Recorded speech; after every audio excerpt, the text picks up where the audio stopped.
I'm not perfect, God, neither are you. Tell these salty motherfuckers to tell the truth. Tell politicians to give up the rooms. Tell silent voters to stand up to the booth. God, it's me. Can you hear my plea? Feeling like I'm lost in this world, can't you see? Demons creeping in, trying to take control of me. But I'm just trying to find the light, trying to break free. I'm not perfect, God, neither are you. But why you keep forgetting me? What did I do? Trying to have a convo, but you starting to preach. Feeling like I'm on a leash. Can't find no peace, find no peace. Living in hell, can't you hear my plea? I'm suffocating, can't you see? Why you let these false prophets roam free?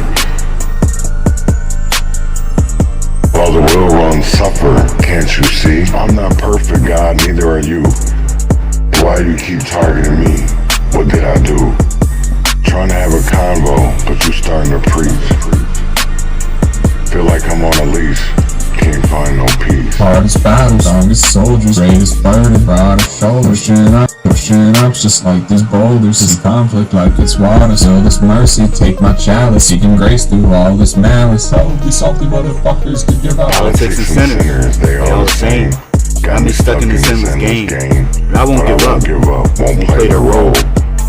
Gotta do what's best for my soul. I'm not perfect, God. Neither are you. Tell these salty motherfuckers to tell the truth. Tell these politicians to give up the room. Tell silent voters to stand up to the booth. Living wild but truthfully free. God keep on watching over me. Take my pleas and keep the receipts. I just want all of you. I would say good morning, but I'm gonna say good afternoon. So I want to get into, I usually go live at 9 o'clock. It's President's Day, some shit's going on. But I want to talk about dark truths, cults, crimes, and Minnesota's hidden stories, right? Because I want to talk about our history. I want to talk about, our past. But before we get into that, I got something special for y'all today. I think y'all be happy. Independent music over here. So before I get into all that, again, TikTok, gotta give it up to TikTok. But here is Saint Lamar, Bust at You, and we'll be right back right after this.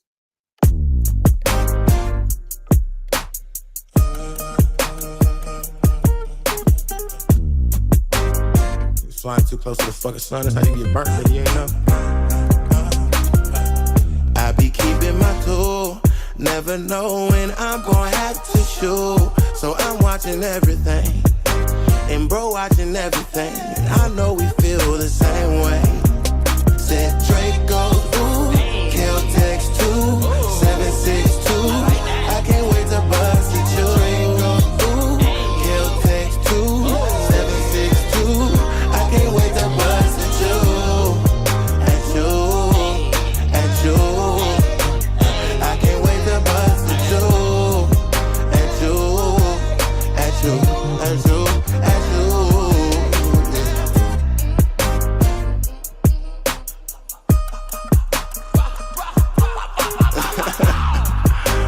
If you don't know this dance, this where the fuck you learn it at. Yes. Said Drake goes, ooh, kill text 2, 762. I can't wait to bust at you. Drake goes, ooh, kill text 2, 762. I can't wait to bust at you. Drake goes, ooh, kill text 2, 762. I can't wait to bust at you. Drake goes, ooh, kill text 2, 762. I can't wait to bust at you.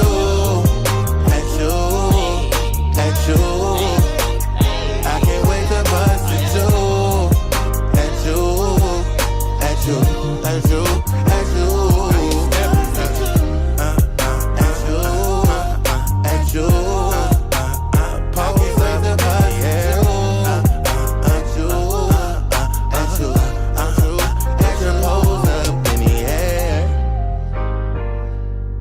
So that was Saint Lamar, Bust at You, What I want to get into today before we start off with any of that, right? I want to talk about how do we get to this redlining? How do we get to the way that we see the world as it is right now? Um, and with that being said, I want to get into how redlining shaped Black America as we know it. A lot of people don't want to talk about, the history and the policies, but I think we have to talk about that is because if we don't, how did we get here? We didn't get here by not paying attention. It's because they were over here playing chess while we were over here playing checkers. Now, and I think people don't, like I said, people don't fully understand that.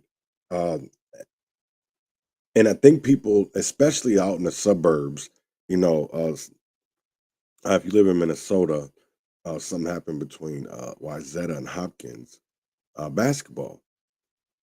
People aren't used to that out there in the suburbs. They're not used to because Wayzata and Hopkins are both being compared to Park Center, which is on Brooklyn Center and between Brooklyn Park and Brooklyn Center. And if people don't remember, is last year at the high school basketball games, there was a shooting that happened at the Target Center. And again, they're not used to that because I remember back in the 90s and we used to have rivalry games, North versus South, high school, Roosevelt, Washburn. It's called Camden now. It was called Patrick Henry back then. So we had a lot of rivalries in the Minneapolis City Conference.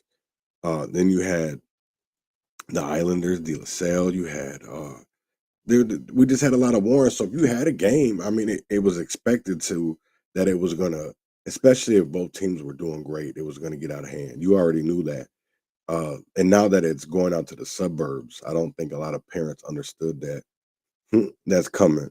And now they want to get involved. So, but you're going to see how that shaped America is from going out into the inner city, out into to rural America. So look at how redlining shaped Black America as we know it. Are you looking for a new neighborhood to live in? Then come on down to Redlining Realty, sanctioned by the U.S. government. There's depressed infrastructure, underfunded schools, no white people. They're all in the suburbs. Heck, we'll even throw in free shoes. Now, doesn't that sound nice? Call Redlining Realty today, and we'll get you a house built on the most American foundation of all, racism. Today's baggage, redlining. Before we get into this BS policy called redlining that created housing segregation and pretty much jacked up the American dream for Black folks, let's take it back to the 1930s. America is in the thick of the Great Depression, and y'all, it was bad. Around 1/5 of the country was unemployed, and nearly everyone was dirt poor. Along comes FDR with his New Deal. Dude was trying to revitalize the American economy, which created what we now call the middle class. But not so fast. FDR's New Deal would cement racial inequality in America for generations to come and birthed two programs that enforced housing segregation: the Public Works Administration and the Homeowners Loan Corporation, known today as the Federal Housing Administration. The PWA created affordable housing, and surprise, surprise, the agency created separate public housing for Black and white folks, greatly segregating cities. Now let's talk about the Federal Housing Administration. The FHA created low-interest mortgages to build homes across the country. This agency actually built the suburbs as we know it. They basically said, hey banks, if someone applies for a mortgage, go ahead, build them a house. Even if they don't pay you back, we'll still guarantee a loan. Unless they're Black. The FHA's manual literally prohibited the occupancy of properties except by the race for which they are intended. But before we go any further, let me call on a friend to break down the legacy of redlining. The world-renowned white peopleologist from the roots, Michael Harriot. What's up? He's a nerd IRL. He's earned a master's degree in macroeconomics and even taught race as an economic construct to some college kids. What's good? Feliz, what's going on? Good to see you in these Unpack That screeds. How are these racist-ass government policies tie into what we now call redlining? The term came about because the federal government, Uncle Sam created color-coded maps that told banks where they could give out housing loans. The green sections were a go, whereas the red sections, typically where black people lived, were deemed too risky. Even well-off black neighborhoods like Sugar Hill in Harlem, where black people like Zora Neale Hurston and Duke Ellington lived, were off limits to banks. Aside from financial barriers, there were actual physical barriers to prevent black people from living in white neighborhoods. In the early 1940s, there was a 6-foot-high wall in Detroit because redlining, and it's still there today. The Fair Housing Act put an end to redlining in 1968, but we know it ain't go down like that. Banks across the country have been caught using redlining maps as recently as 2015. And get this, most redlined areas are still low-income black and brown neighborhoods. So FDR's New Deal pretty much screwed over generations of black folks to come? How else has redlining impacted black folks? There's plenty, but 3 really stick out: wealth, education, and criminal justice. First, let's talk about wealth. For y'all who don't know, home ownership is the primary driver of wealth. And who has a harder time getting homes? Black people? Bingo. Even when home ownership is an option, homes in black neighborhoods are, on average, valued around 25% lower than homes in white neighborhoods. This is the case across the board, even if the homes in neighborhoods are similar. So off the bat, homes in black neighborhoods are less valuable. Yep. And the plot thickens. People in redline neighborhoods pay higher insurance premiums, they also pay higher interest rates, and are denied mortgages more often. Hold up. We get a lot of our school funding through local property taxes. I bet that redlining impacts education too. How does that all work? Let me ask a genius who can answer that question. Yes, Michael, I am a genius. No, not you. I mean Nicole Hanna-Jones. She's the recipient of the MacArthur Genius Grant and knows education like the back of our hand. See, I can hit her up on our special genius hotline. Funny, I don't see your name on the list. Nicole, tell our girl how redlining has impacted education. We get most of our school funding through local property tax. That meant that black cities cannot produce as much money as white suburbs, which can tax at a very low rate on high property tax. And so you see vast disparities between how suburban schools that serve lots of white kids are funded and urban schools that serve lots of black and Latino kids are funded. And that all goes back to the legacy of redlining. Wow. Did the Fair Housing Act help at all? Once redlining and discrimination in lending and housing became illegal in 1968, we didn't rejigger all of the property values that had been directly related to redlining, which put a premium on white communities and put a much lower property value rate on black communities. It's not like we started from scratch and equalized all of these property values. We just continue to watch white communities accumulate more and more wealth and black communities be deprived. And of course, that's going to impact how schools can be funded. Are there any places where we can really see the effects of redlining on education? One place where you can really see this play out probably in the most oppressive way would be the city of Detroit, home to the most unequal school funding border in the country. And that's the border between Grosse Pointe, which is very, very wealthy and almost entirely white, which borders right on Detroit. The schools in Detroit are falling apart, and the schools in Grosse Pointe, one of them has marble floors. Thanks, Nicole. That was a lot. The cycle doesn't end there. Redlining, education, and criminal justice are all related. Let me take you on a trip to one of my favorite cities, Baltimore. Here is the original 1937 redlining map of Baltimore. Even though blacks and whites use illegal drugs at about the same rates, black people are 3 times more likely to be arrested. And where do you think they go to fight this war on drugs? I've seen The Wire. They go to the hood. See the red areas on the map? That's the forbidden neighborhoods, remember? Now let's look at this data of marijuana arrests between January 2013 and October 2014. Here are the heroin arrests and the crack arrests.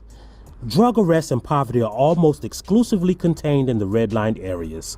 Isn't that remarkable? You pronounced racist wrong. And getting out of jail ain't any easier. In Maryland, 13 of the 15 zip codes with the highest bills are in Baltimore's redline neighborhoods. Damn. Yeah, so Basically, redlining created poor neighborhoods, which led to underfunded schools, more poverty, and more black people in prison. Let me guess. And the cycle continues? Like a dog chasing its tail. So the hood ain't the hood because black people made it the hood. Rather, it was intentionally created by the government to oppress black people through a federal policy that would adversely impact them for generations to come. Precisely. And there's more, but that's all we had time for in this here video. Almost every quantifiable indicator of white supremacy all lead back to the government-sanctioned policy of redlining. Michael, you just ruined my whole day. This is the last time I invite you to this show. Bye, Michael. So, I mean, to me, that's how a lot of this, the wealth gap, the education gap, it all has to start. It all comes back to redlining. You look at some of the highest crime areas in America. Where are they? Where are the most impoverished areas? Where are the most areas where they don't really care about people? You know what I'm saying? They focus on it. And that's why I really try to show people like the history, because it always wasn't like that. You know what I'm saying? But if you pay attention, you can prevent it, because I honestly do believe people are starting to pay attention. And some of it, I feel like, even when, I'm watching these hearings, these committee hearings, these committee meetings, whatever you want to call them. This morning they had the fraud, and then I was just watching Ways and Means. And it's like, y'all could have did something. You could have alerted people. That's the whole thing of it is because when I'm watching these meetings, I can see that a lot of it comes back to policies. So they're allowing people to screw over marginalized communities in the name of fraud and waste. And we're okay with that because, that's the one crazy thing I hear all the time. Oh, we don't vote. I don't care. I don't, that doesn't bother me. That doesn't affect me. Well, it does. It's going to, sooner or later, it's going to affect your communities. You think that everybody, that's the one crazy thing that I'll never understand, right? Is a lot of individuals think that it will never hit their community. Hey, I heard you this morning, Mr. Christopher. I heard you this morning, and in Ish Space. And that's the one when we're talking about North Minneapolis and Murderapolis and South Side and North Side. And a lot of people don't understand is like when I grew up, right, in North Minneapolis, we had the Sumner Projects that was on Osa Memorial, right? There was a library historic ass library over there, right? But right now over there is condominiums. And it trips me out is because even though Sumner is gone, the projects, they still treat that area like it ain't shit. Because you got Summit Academy across the street, OIC, and then you got Harvest Seeds. Like, that you can obviously tell that they don't care about. And then you even go to the library. That's the one crazy thing that I will never understand is like growing up over there in Sumner, you would see we had our programs right there. Link started in there. Camel J had, what a lot of people don't know is Camel J was in there. Camel J had a row house, townhouse, whatever you wanted to call it. We had bars. As Camel J, they was in there. We had a little corner store. We had our own little community in there. That's the one crazy thing that I'll never understand is like a lot of people bypass that history. I see a lot of posts on Minneapolis North on Facebook, and they talk about Sonny's. They talk about a lot of people don't remember Sonny's. They don't remember, there's that global market that Ish was talking about in the Sears Tower. There's the Asian market out in Eden Prairie. There's the Carmel Mall over south on Lake Street. But what's for Black Americans? Nothing, because y'all too busy busting at each other. We're too busy smoking. I won't even say it's really weed, because I don't think that's the problem.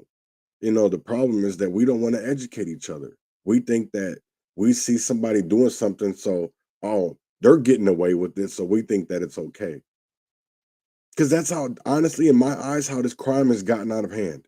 because for a while it had stopped when we were tough on crime, and it was done in the wrong ways. There was a lot of systemic policies and legislation, because I will tell you like this, right?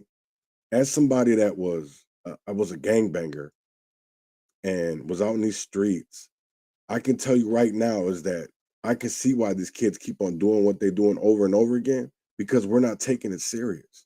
We're not showing that there's no accountability or responsibility when it comes to this, because us as adults, we'll play the blame game. We'll blame everybody else but the kid that made a choice. He made a choice. At the end of the day, that's the one thing that I will say is I've learned this over the years, right? You have a choice. You have a choice. We all know the difference between right and wrong. But the difference is there's such a thin line on that wrong is because we see it so much. We're desensitized to it. We think that shit's funny. Like these Kia boys. There's a lot of videos that's on Instagram. They have a page called Kia Boys 1612. Man, they be out there doing wild ass shit. You know what I'm saying? It's like some of these videos I take and I post on Twitter just for people to see, be like, because Mike Norton likes to post that he's up in a restaurant. Oh, who says Minneapolis isn't dead? And be like, yo, bro, what part of Minneapolis do you be, my nigga? Because just because where all the white people at doesn't show really what Minneapolis is about. That's the one crazy part. It's even like, somebody asked me about, oh, that was you, Reverend Tim Christopher. You asked me about the $15 million.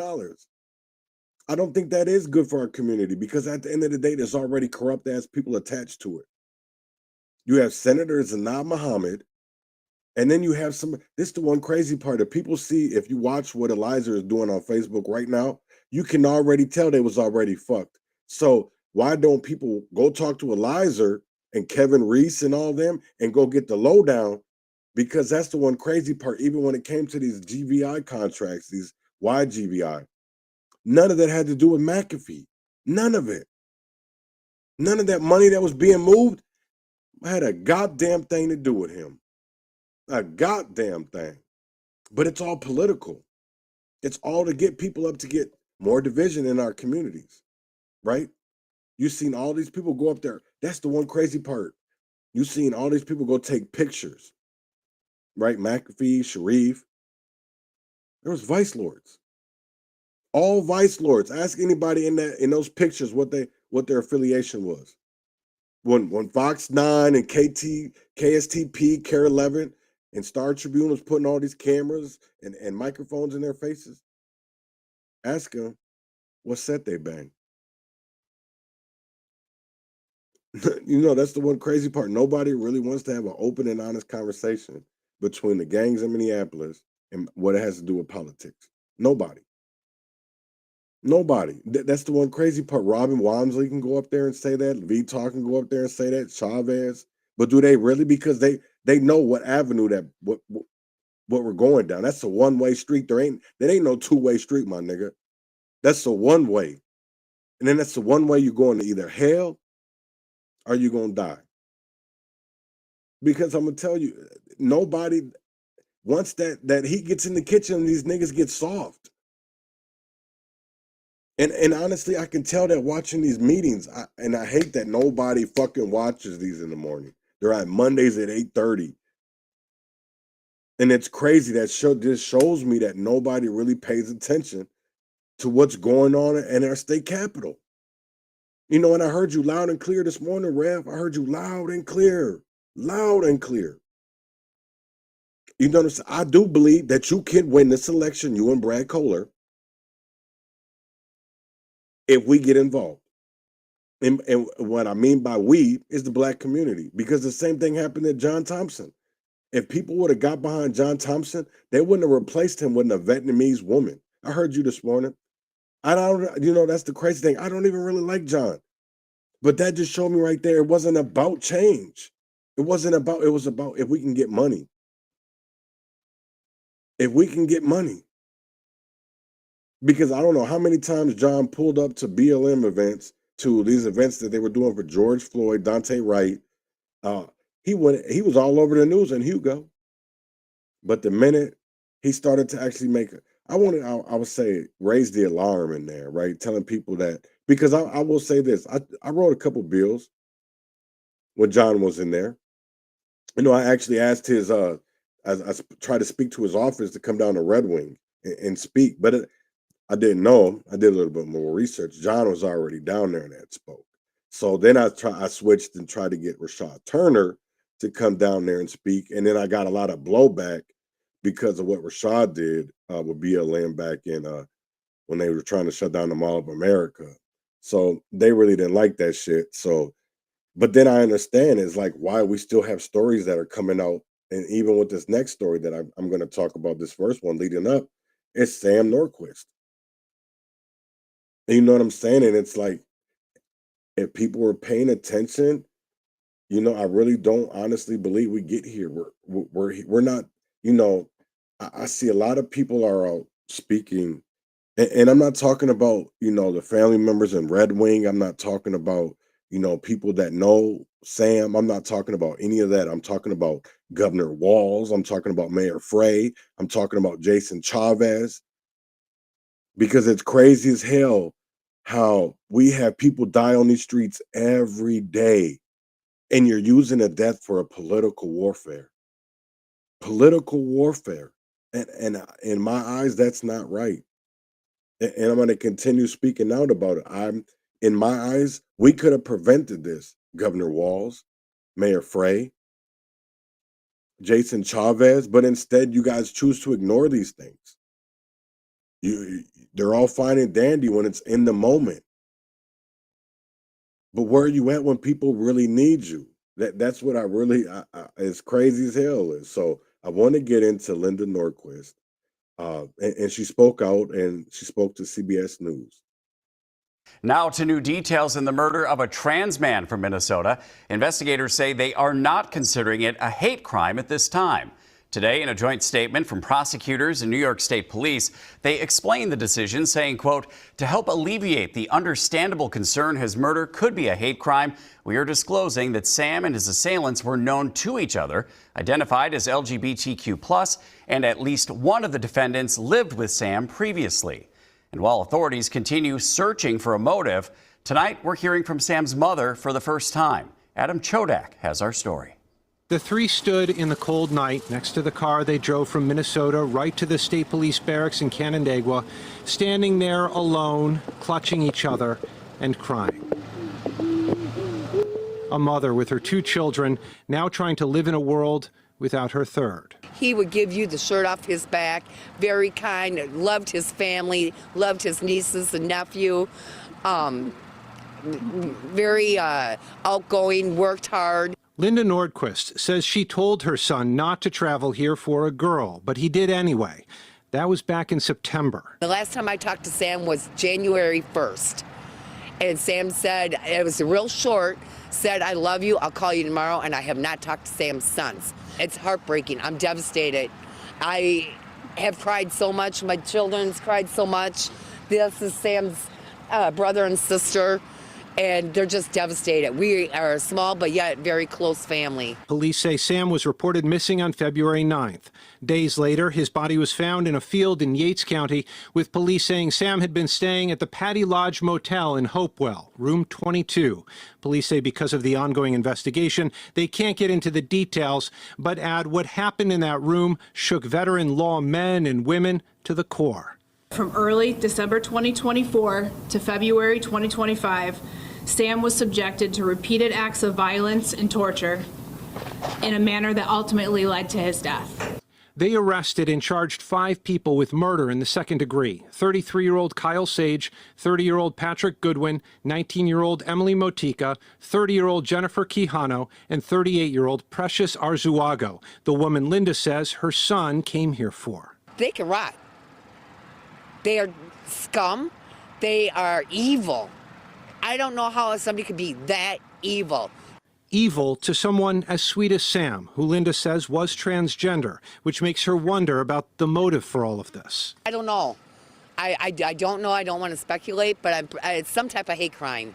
Which leaves Linda filled with anger and grief, but mainly in shock. It's going to take some time. We just got to be there together as a family be strong for one another. I don't know.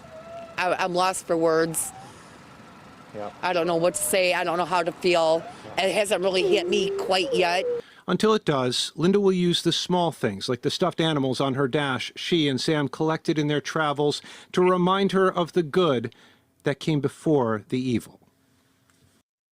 That was Adam Chodak reporting from New York. You know, that's the one crazy part that I will say is you know, especially being from, you know, that family, the Nordquist family, being from Kayla, his sister, you know, being from Red Wing, Minnesota, and not being that far from, you know, me knowing them. I've seen them at protests. Um, and it's wild because you never think, you know, you never think that this is going to be affect somebody that you personally know or that you're around, but you could have done something different. You could have made a difference. You know, and that's what. So I got another one story here. Is the same thing, and it's about Sam Nordquist. Thanks for joining us tonight on Fox 9 and Fox Local. I'm Karen Scullen. We begin tonight with the arrest of 5 people for the murder of a Minnesota transgender man staying in New York. Investigators say he endured prolonged physical and psychological abuse. Well, now his family is in New York trying to pick up the pieces. Fox 9's Leon Purvis joins us now with the update to this awful story. Leon? Karen, a lot of this is still under investigation. What we do know is that 24-year-old Sam Nordquist traveled to the New York, Rochester area back in September. He was due back in Minnesota by October 12th. Nobody heard from him since the new year. Now his family is grieving in New York.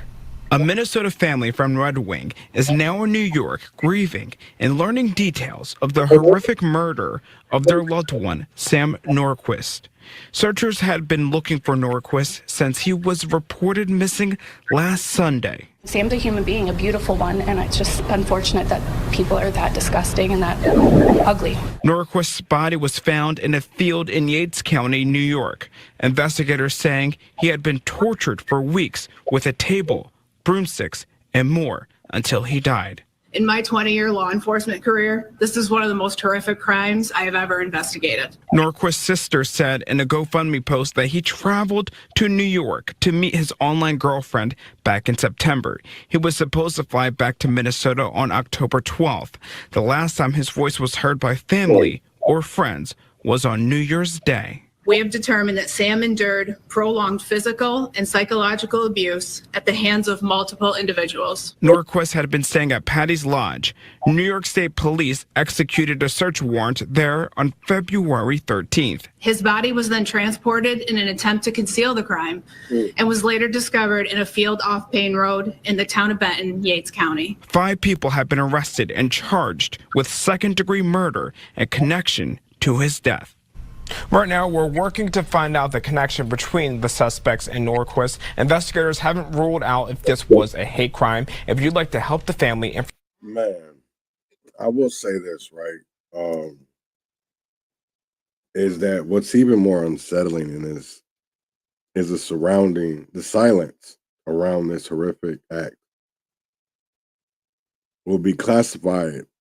It should be as a hate crime, you know, because you know, and that's the whole thing. Authorities say not at this time, but here's the thing. When someone endures that level of torture, shouldn't we be asking tougher questions about motive?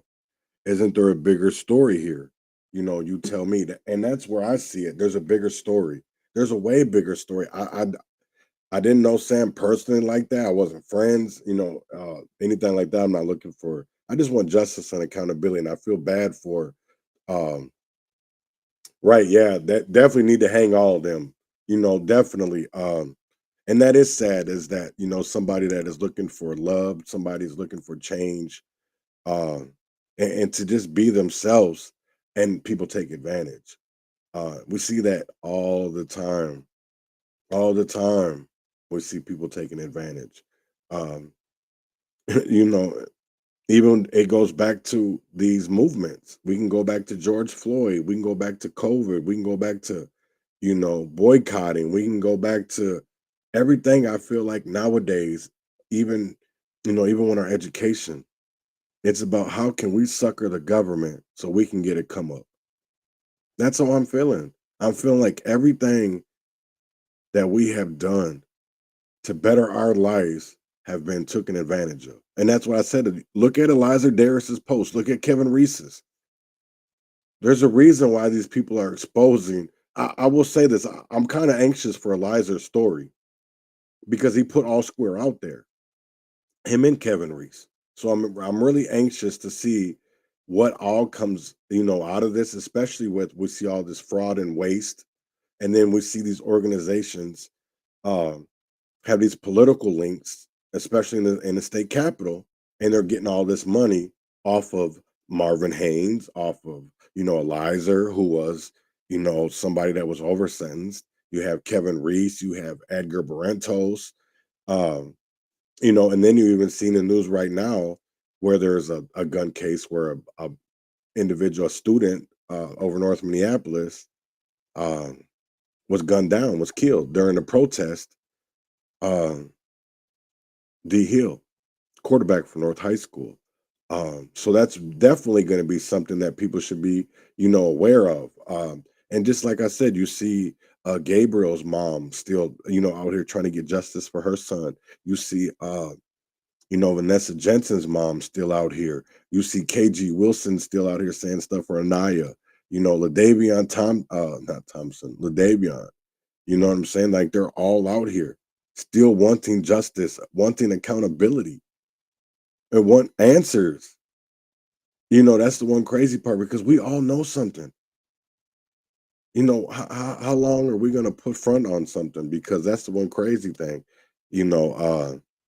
Everybody wanted to discuss it that black, they were up there getting mad about Hennepin County getting 1.2, but Lisa Clemens just prior to that meeting, 40,000 for what do you want to call those kits? Booty bumping, basically people to do drugs, and then we wonder why 36th and Penn looks like that, or we're wondering why Union Liquor Store, and because they're part of the problem.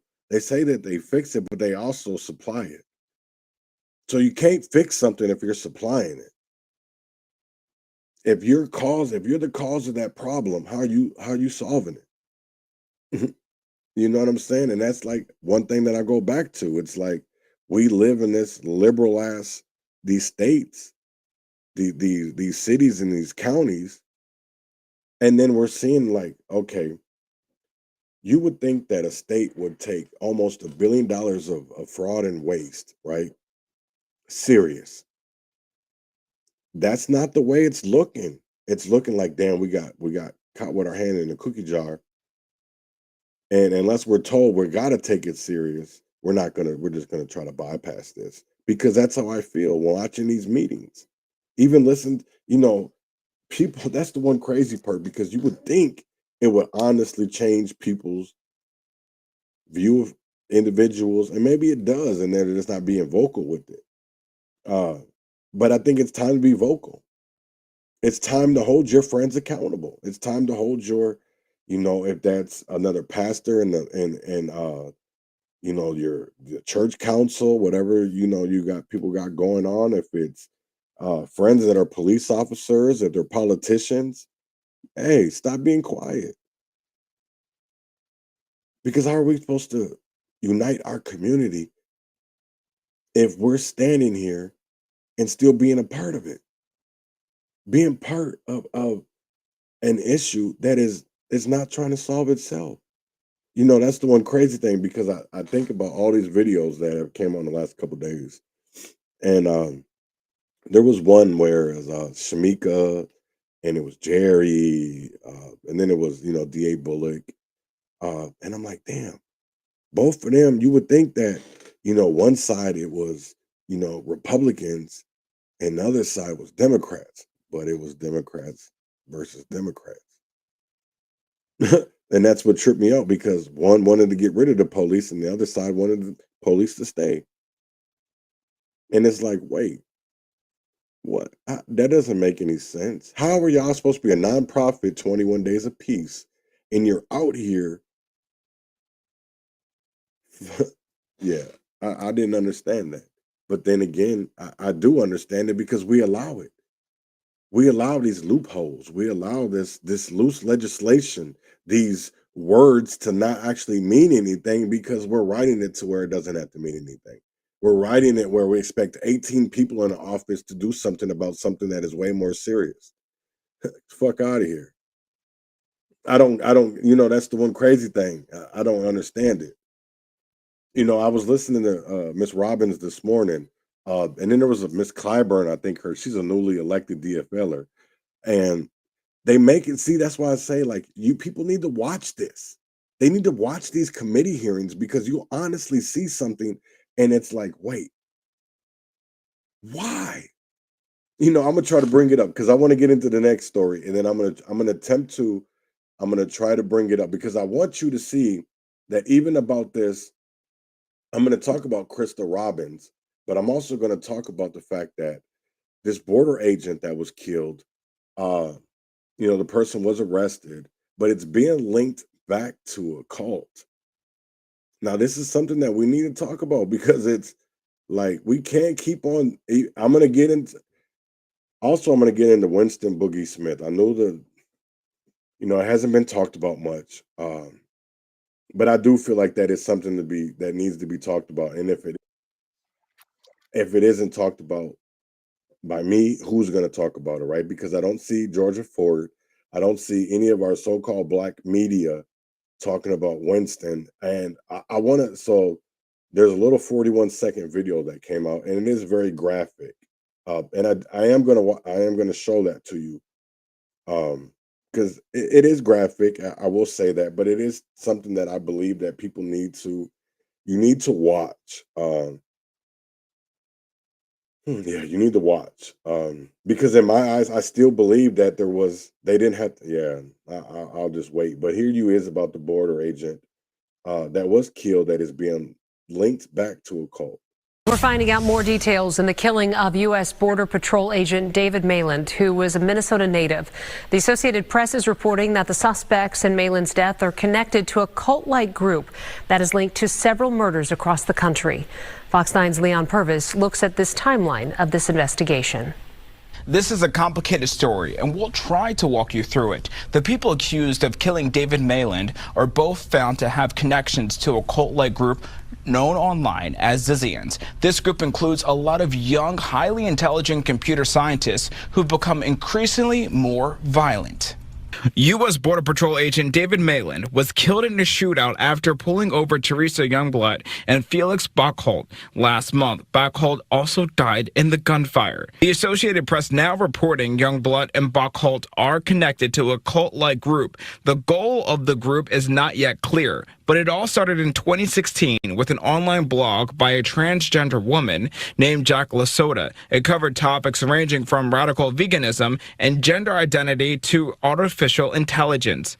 The group is now tied to 6 deaths in 3 states: Vermont, Pennsylvania, and California. The suspects in Border Patrol agent David Mayland's death were recently living in Chapel Hill, North Carolina, and the alleged ringleader of the group also lived in the area. That's where the landlord and neighbors now say they saw odd behavior. They had 2 box trucks parked outside with electrical cord running from one of them into their place. On January 14th, Youngblood and Buckholt checked into a hotel in Vermont. Investigators put the pair under surveillance after a hotel worker reported concerns about what they were wearing, and Youngblood had a gun. Days later, Youngblood and Buckholt were pulled over on Interstate 91 in Vermont. That's when the shootout and David Mayland's death happened. Most recently, the FBI searched the North Carolina property. According to the Associated Press, investigators have offered up very little about the murder cases across the country. Border Patrol agent David Mayland will be buried at Fort Snelling with full military honors on Saturday, February 22nd. In the newsroom, Leon. I do want to say that because, that's the one they talk about that, America is safe, we're okay. But what's terrifying here is that there was a pattern. There was a pattern that these groups hide in plain sight, weaving their way into communities before leaving trails of destruction. Let's not forget Cults prey on the vulnerable. They manipulate, exploit, and kill. But here's the question. How do we fight back against something this organized and secretive? And why isn't this story getting more attention? It's time to wake up, people. If we're not paying attention, we're next. And I keep on saying that we're next. You know what I'm saying? It's like nobody, honestly, when it comes to doing the right thing, people do not want to pay attention and just go up to their state capitol, go up to their city councils. You know, just like this morning, an individual was shot and killed. I shouldn't say killed, allegedly killed in Akron, Ohio. And they saying it's a shootout. Okay, that's what you're saying. Bystanders were saying that a person was on the ground and y'all were pumping bullets into. You know what I'm saying? So it's like always a distraction in my eyes to divide people of like, hey, we're going to give you this narrative. Even though it's not the truth, we're going to give you this. So I want to go into a little bit of how the ways and means were meeting. And this is the part I want to get into where the OGM was discussing fraud. And I want to get into a little bit of why Clyburn, I believe her name is, she's newly elected, but it was crazy. And I think that people honestly need to watch this and see for themselves, because we have a bigger issue, not with just bogus ass nonprofits, but bogus ass politicians. And we need to get those out of the way. You know what I'm saying? And that's my thing. We can unite on that. And I honestly believe that we're so far apart on what's good and what's bad is because we feel like because we see somebody out in the community that they're doing right. Doesn't it make you think that the only reason why they're out in the community is to make sure that they don't get exposed? You know, you have somebody up there that's in front of city council getting mad and saying all kind of shit, but you already got a $300,000 contract. And the contracts that they were about to move, YGBI, weren't even affecting you unless you're part of a merge, unless you're part of the Man Up Club. You know, it really wasn't affecting you. So I never understood that. A government fund, so it's not part of the consolidated fund statement, which means it's not published in our twice-a-year budget and economic forecast. However, after the events last year with the sort of evolving baseline for the PFML program, MMB has worked with DEED, so we now do publish an estimate of the paid family leave fund with our twice-a-year budget forecast to help clarify the baseline for the legislature and for the fiscal note process going forward. I'm happy to take any questions, but that's what I have for my prepared remarks. Thank you. I'm going to ask a question. So much of this conversation today is centered around the rate, the assumed rate at 7% that was then raised. Did MMB play a role in the decision to change the rate from 7.07 to 0.078? Mr. Chair, the LBO consulted with MMB as well as, I believe, fiscal staff in the sort of the appropriate assumption to use in the fiscal note. And the timing of that seems to be another critical question here. The original bill set the rate, and it was assumed by many of us that that rate would be in place until the program actually was up and running, and then at that point there would be an evaluation of whether the rate was appropriate or not. Do you believe that the original rate was ill-conceived? Mr. Chair, I'm not able to speak to the appropriateness of the original rate, but other than the presence of the actuarial assessment that suggested a different rate in the first year. Now, as you said,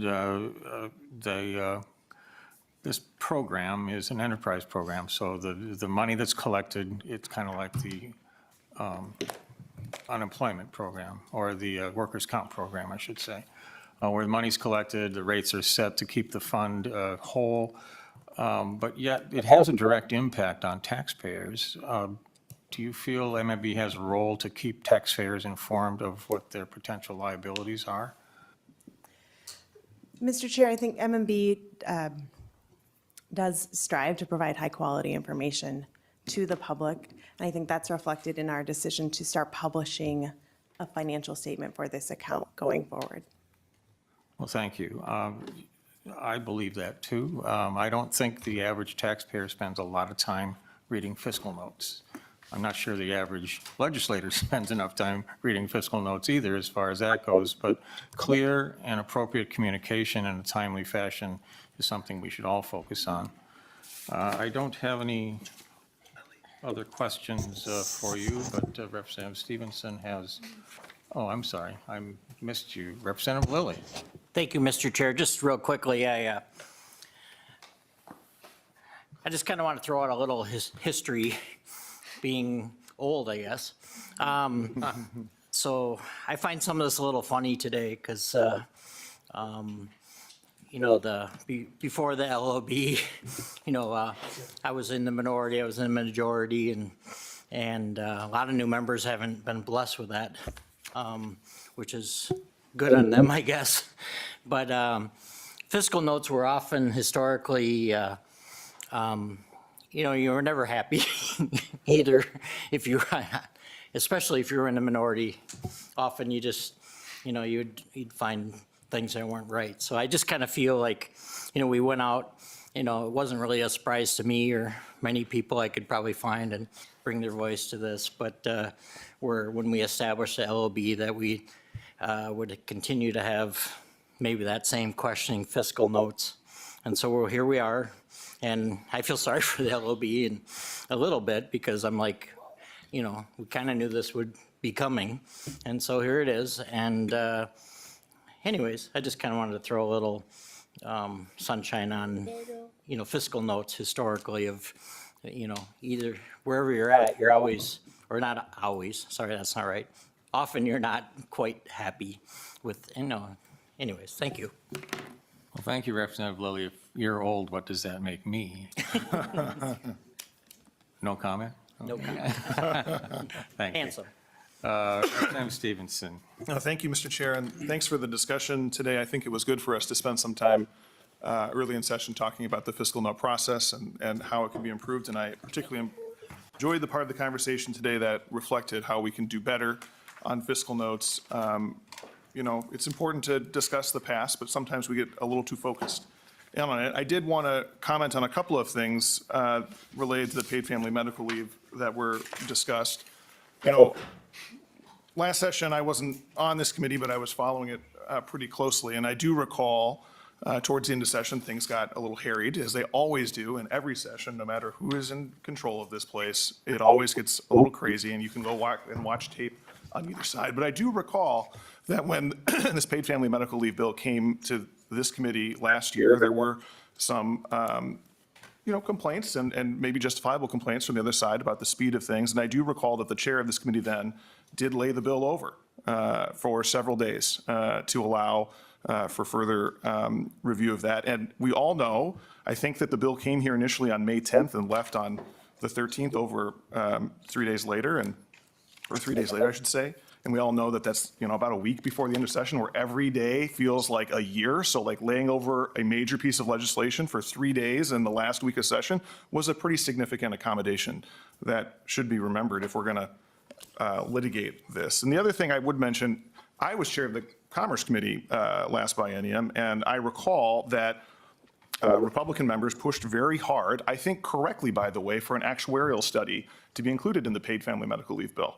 What I find it ironic is now that the agency responded to the actuarial study by making changes to make the policy work better. I want to show the bill that they are talking about. So it is a Cedric Frazier bill that was presented last year.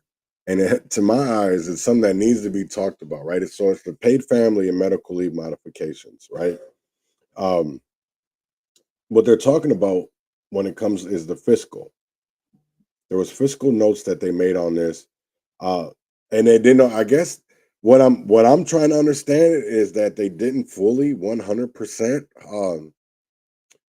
They didn't get it. I guess there was a lot of money that was wasted, and then in my eyes, it kind of feels like fingers are being pointed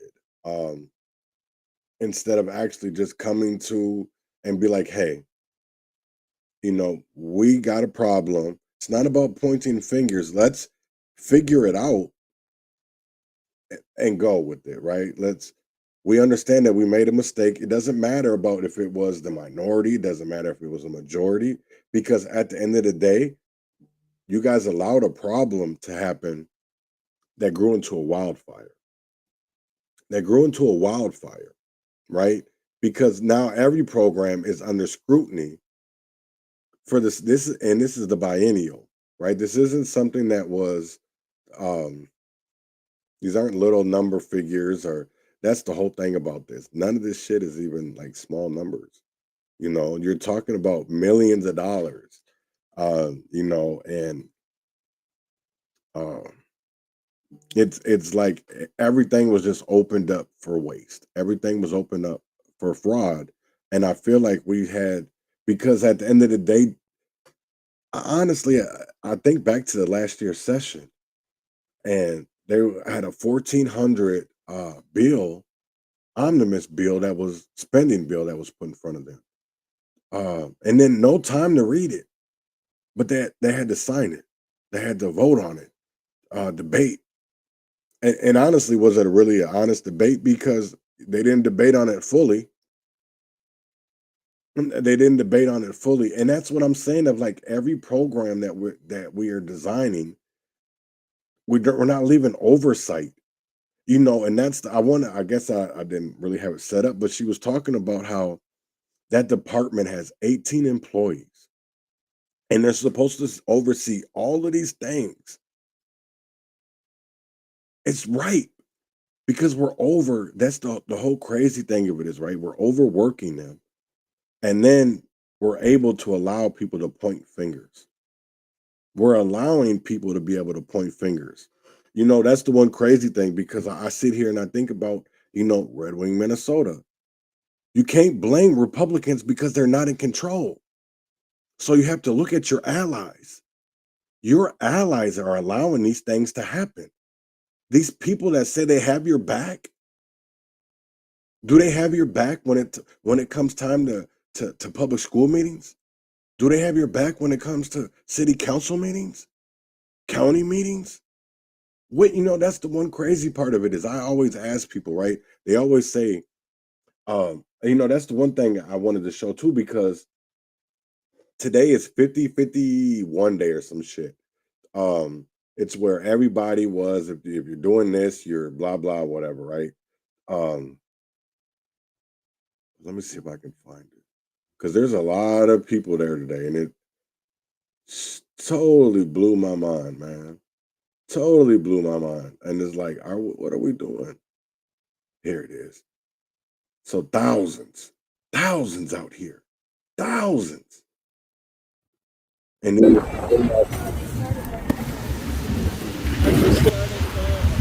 right.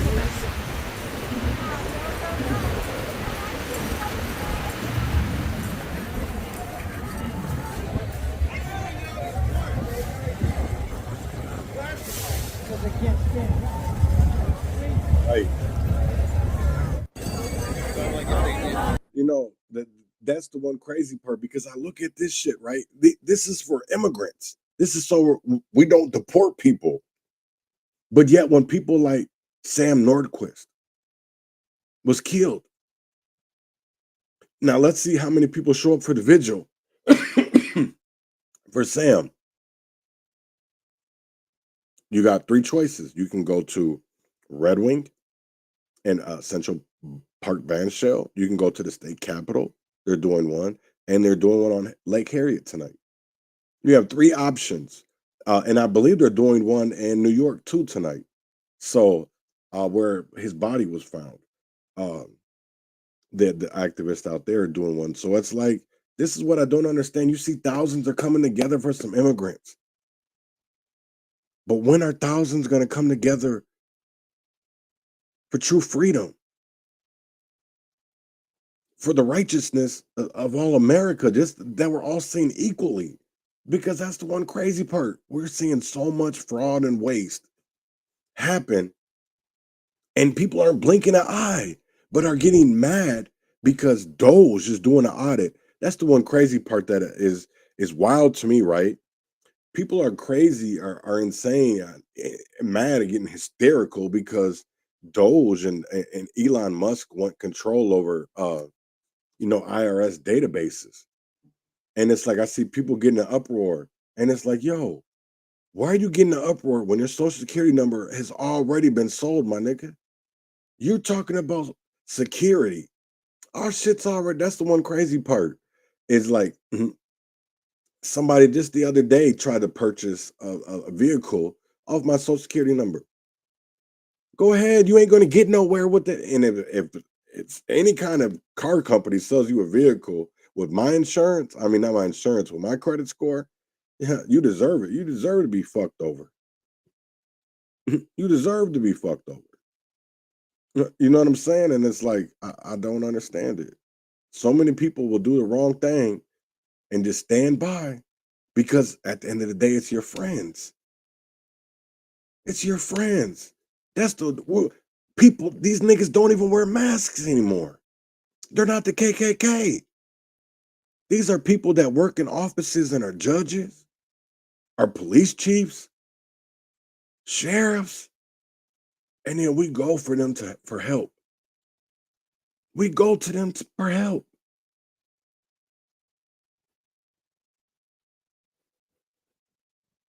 But yet we don't get anywhere. So then it makes me wonder, especially when I was doing now I'm really over here like running certain phrases that people were saying. So I got one that I call him Kermit the Frog. He's in Red Wing. He was a city council member. And I went to them when I was starting my resolution proclaiming racism a public health crisis. It was him and another council member. And I was told this, right? I call him Kermit the Frog.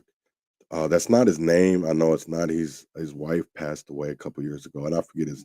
No, I just don't remember. It's on the tip of my tongue, but I remember the story. And what he said is because if it doesn't make dollars, it doesn't make sense. And I said, wait. So you're telling me right now is not the right time, and then a city only will pay attention to it if it makes it money. Because when they lose money, they don't like to talk about it. And I was like, wait, what? So if it doesn't make sense, it doesn't make dollars. And I said, damn. So if y'all were really actually protecting Black folks, if you were actually out here fighting racism, that doesn't bring you money. But if you ignore it, if you're silenced to it, that's why I look at, the Red Wing City Council or the school board. Because you can honestly, that's the one crazy part. When that lady got caught stealing at Target on the school board, who's the nurse's physician's assistant, I was like, damn, watch, you're gonna see what's gonna happen, right? So exactly played out the way that I thought it did, is because you had some liberals. So then it made me really think, are you really a liberal? Are you really just a Republican in a liberal's body? You know what I'm saying? Like your body says liberal, but on the inside of you, you're thinking like a motherfucking conservative. I won't even say conservative, but you're a Republican MAGA. And there was if you don't pay attention to school board meetings, and I do sometimes, but I paid attention to this, right? So I was paying attention to Rachel's situation, right? And I don't even know if Rachel's her name or whatever, but she's a nurse physician's assistant for Mayo Clinic, and she's on the school board. And I started to think, and I was like, damn, the whole time, I bet you, and I guarantee this because this never came out. You know what I'm saying? It was more of people that were that remembered that time. I remembered old Red Wing.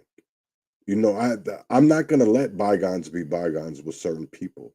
So when certain individuals were saying, well, she deserves this, she deserves that, it already showed me, why didn't other people deserve their justice, their due process? Oh, I get it, because they're Black or they're poor, they're marginalized. You know what I'm saying? So it's okay because they're a stakeholder. They got a little money, they got a little fortune, they got a little fame, they got a little clout. but yet they've done the wrong thing. And because you have so many people that are up in hierarchy, like Oblark, you had like Liz McGill, you had Gary Ioka, you had Janie Farrar, and you're like, damn, no wonder why we don't never get no accountability or no justice. Because when something happens, it's okay. She's white. She didn't mean it. It's okay. We'll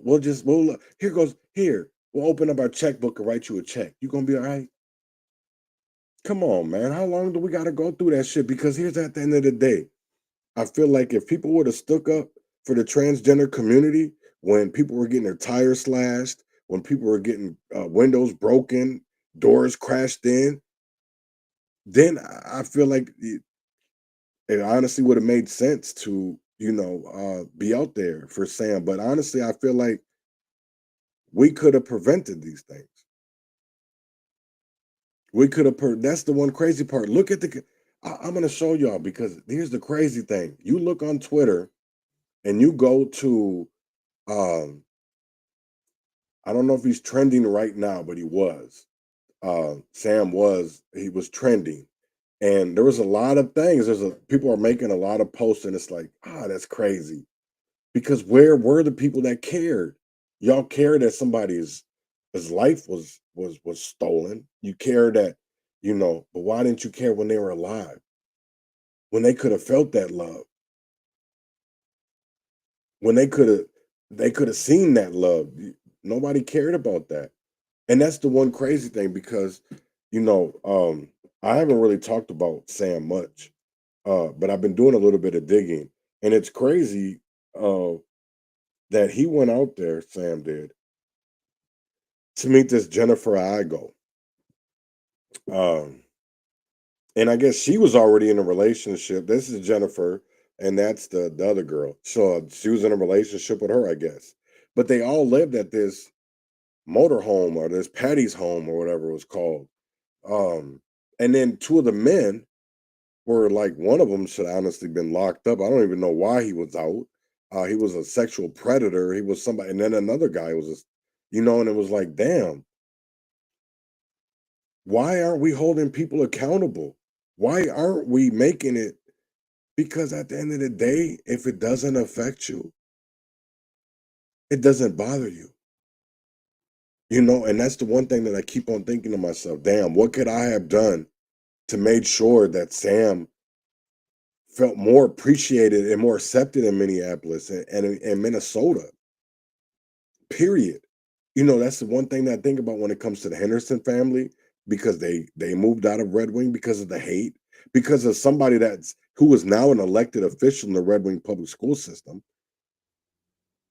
They ran off a whole family because of their hate. Yet, and I'll say this again, do a data request. Look at all her complaints at Mayo Clinic. She's been brought up plenty of times. But yet, because it's Black people that come out and say something, or it's people that have a certain stature come out and say something, we don't believe them. We don't believe them. And it's like, God, I wish we'd get over that shit. I really wish we'd get over that shit. But I can see that we're not. We're not, and we're not anywhere close to it. Because even when it comes to this, right, we have I don't know, maybe you see it, maybe you don't, right? But now we have a massage parlor, right? But yet there's no oversight for it. So anything can actually happen here in Minnesota when it comes to massage therapies, right? So I want to get into that a little bit and listen to this as Kara Levin did an investigation. Well, if you were gifted a massage session for Valentine's Day, you may think that you're in for a day of relaxation. But if the massage business is located in Minnesota, it could turn out to be just the opposite. Audrey Russo explains why.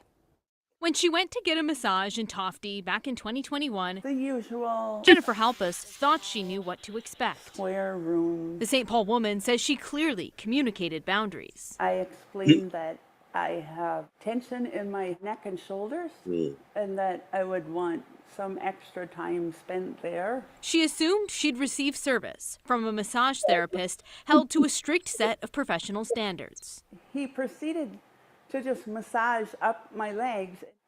And I know when I'm being touched there. What Jennifer didn't know And I froze. is that the massage therapy standards she assumed would keep her safe don't exist. Minnesota is one of only 4 states in the entire country that doesn't license massage therapists.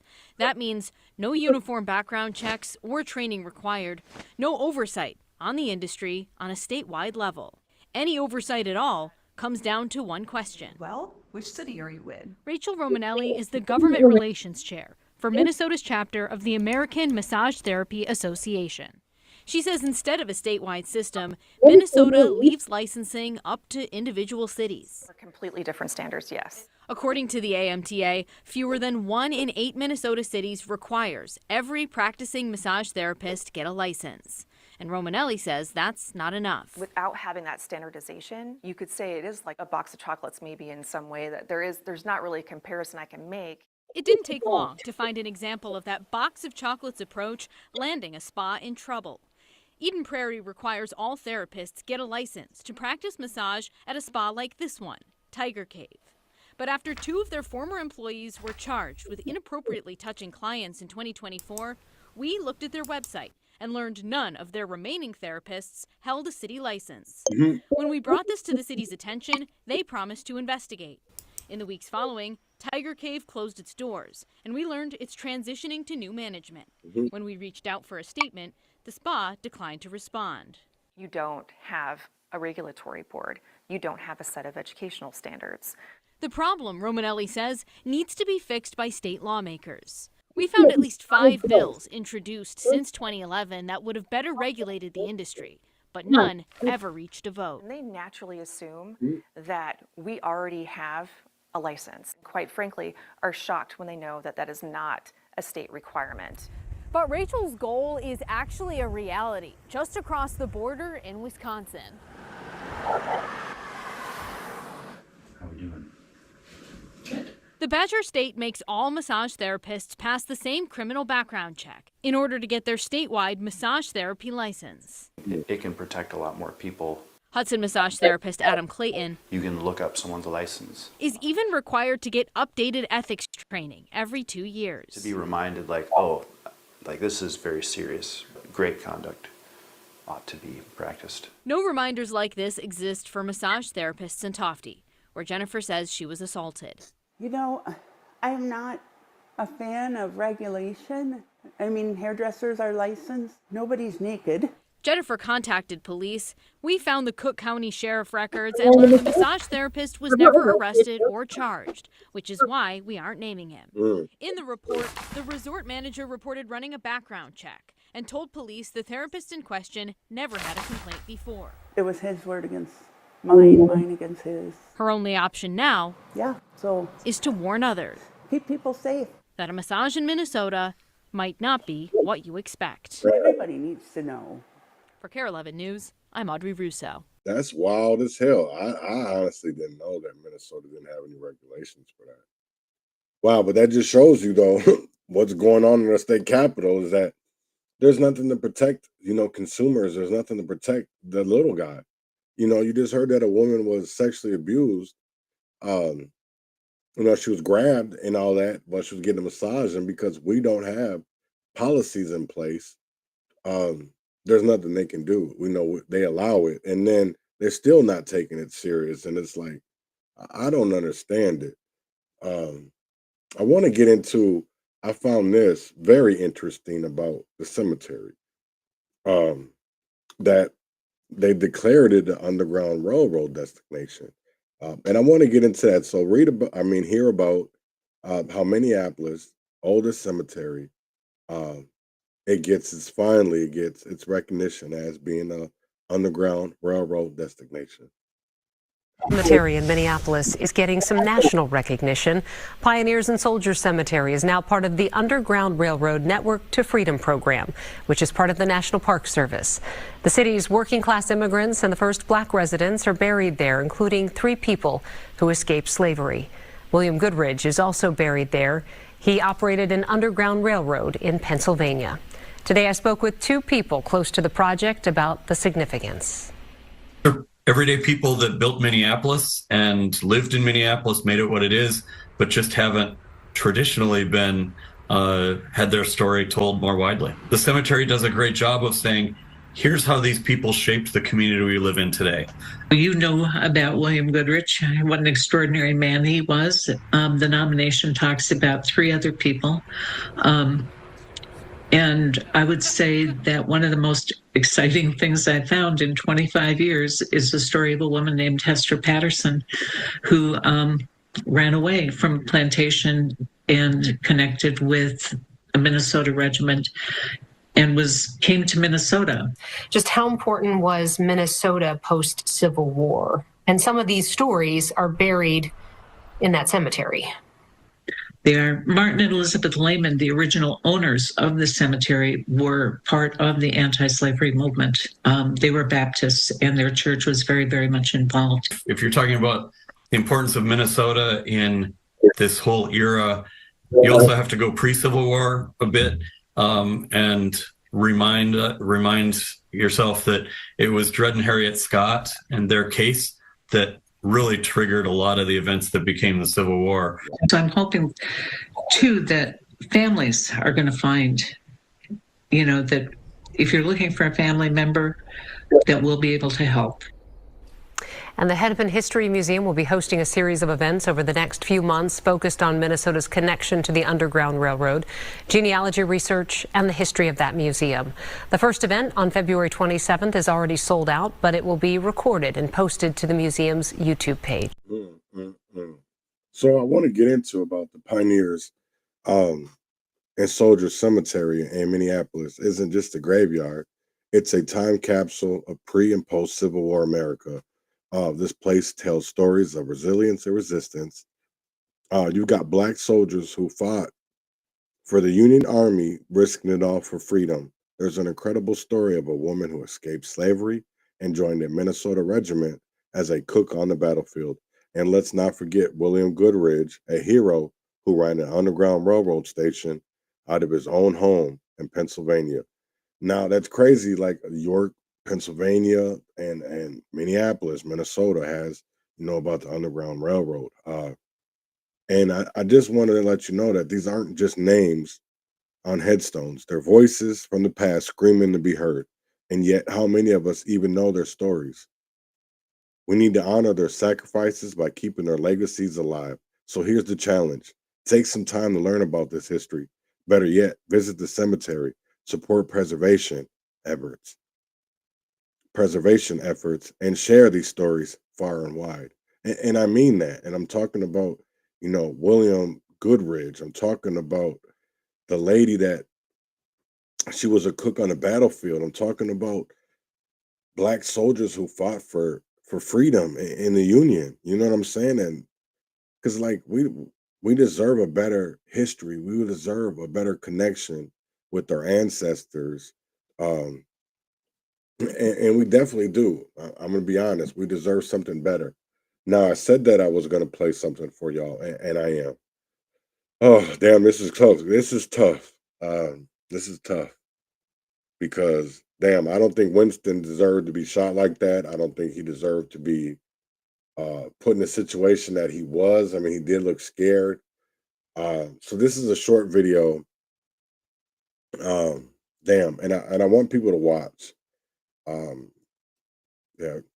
Watch and listen. And what is your thoughts? I honestly want some. I just thought it was wild. So listen to. This is a video of Winston Smith in the last minutes of his life, and this is, like I said, a warning graphic. Just watch. Damn, I don't even know what to say, but yeah, this is warning. This is graphic. This is bad. But this is the last couple seconds of Winston Smith. Can I go? Winston, please let them take you. Like, what the fuck? Hey. Open the door, Winston, babe. Please, open the door. Just shoot. Winston, open the door, Winston. Winston, open the door. Oh, fuck. Just shoot.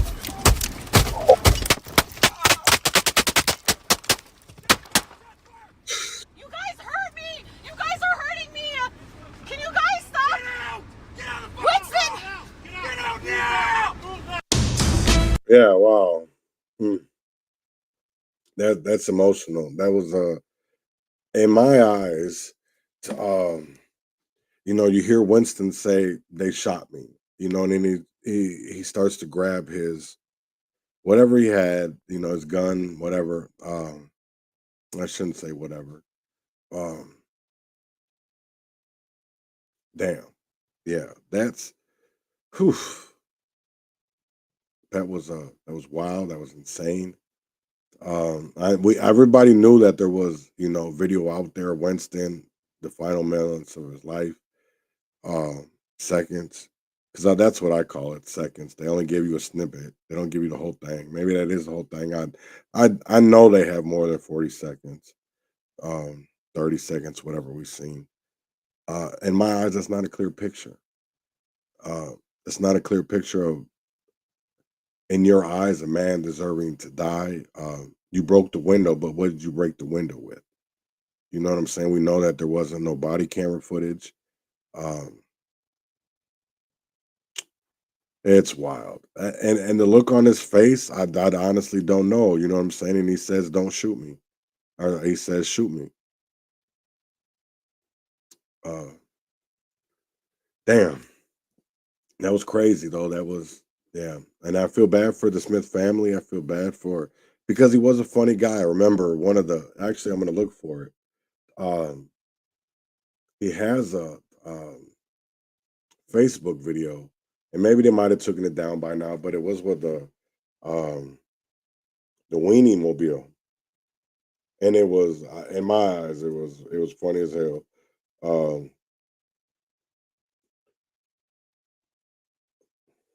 Oops, I did it wrong. I don't know why weenie came up.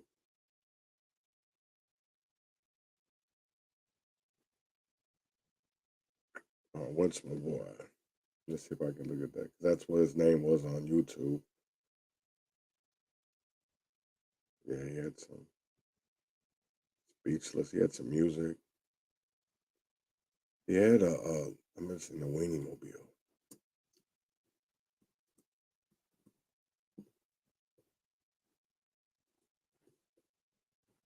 Because he was with dude who got a whatchamacallit now. He got that I guess I can't find it. That's crazy. Huh. I don't know if I can find any of his comedy skits.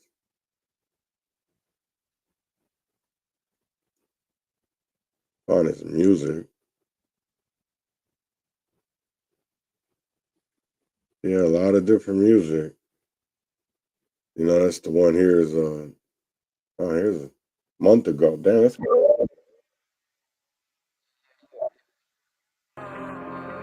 Alright. What's me boy?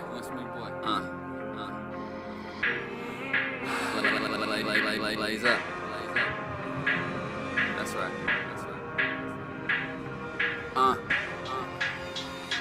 I just got an L, might as well blaze up. I drop it on the scale, all the bags weighed up. That's right. The one sleeping on me probably should've stayed up. I be smoking switches only joints, paper say that.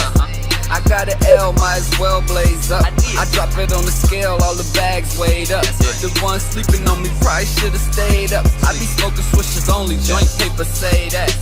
I got an L, might as well blaze up. They want me in the cell, well, you could say that. You love me, I can tell, but you love me for the moment. Wouldn't love me in the morning, girl, ain't made it home yet. Even when you got a buzz, you ain't really known yet. And I planted a seed, it ain't fully grown yet. And you ain't really in the building till you own it. And that ain't your foul language, you just say the wrong shit. Excuse me for a second, it's slowly but we're progressing. It's lonely and get depressing, your love for me is a blessing. I use it as a weapon, and that's why I'm a threat. She should stop being the brat before I use it as a napkin. Lights, camera, action, night candle, ashtray, bright moon and fireplace. Life moves at fast pace, nice dudes in last place. I look at the gas prices, I wonder how bad life is. Try and use a gaslighter, I just gotta Smoking weed too much. Every time I come in the kitchen, you in the kitchen. In a goddamn refrigerator. Same fucking reason. I'll be high like you, nigga. Shit. Need a bowl of food. You know what I'm saying? Yeah. It should be too much, man. Right. Niggas don't lie, don't tell no secret, nigga. Yeah, that's me, nigga. I'ma eat all your shit, nigga. Back to this smoking shit. Hey, how many times you smoke a day? Man, not enough, nigga. Not enough? Not enough, a lot of weed. man. I smoke like... I stay smoking when I'm with you. 30 though, blunts a dog. day. No, I'm just lying. B-boy. I smoke like 40 blunts a day. No, I smoke like 117 blunts a day. For real? Seriously. Gaslighter, I just got an L, might as well blaze up. I drop it on the scale, all the bags weighed up. The one sleeping on me probably should've stayed up. I be smoking swishers, only joint paper say that.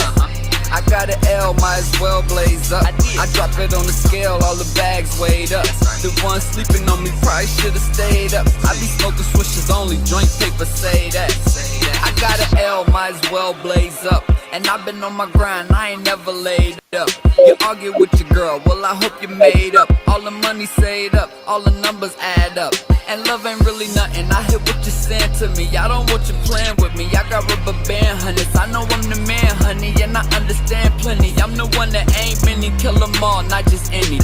I just got an L, not a loss. I've been winning like I'm trying to win the race. I'm the only one that's in it. I care more about the money than the women and the children. Call me when you're bored, I need some company, I'm chilling.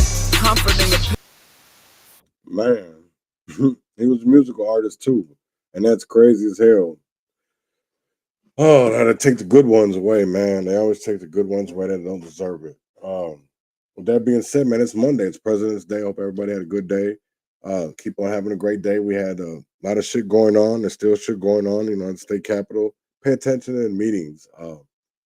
There was Ways and Meetings this morning, at the fraud committee. And there'll be other things like education. There'll be public safety. That meets, I believe, Tuesdays. That's things that people need to pay attention to. So make sure you know what's going on inside of your neck of the woods. Make sure you know what's going on in your side of the hood. So with that being said, man, win or fail, freedom or jail, heaven or hell, wish me well, and y'all have a great one. And rest in peace, Sam Nordquist. Rest in peace, Winston Smith. Rest in peace, Jasmine Tucker. Rest in peace, Eric Holmes, Rashid Carter, Jalen Walker, Dante Wright, George Floyd. With that being said, man, see y'all tomorrow.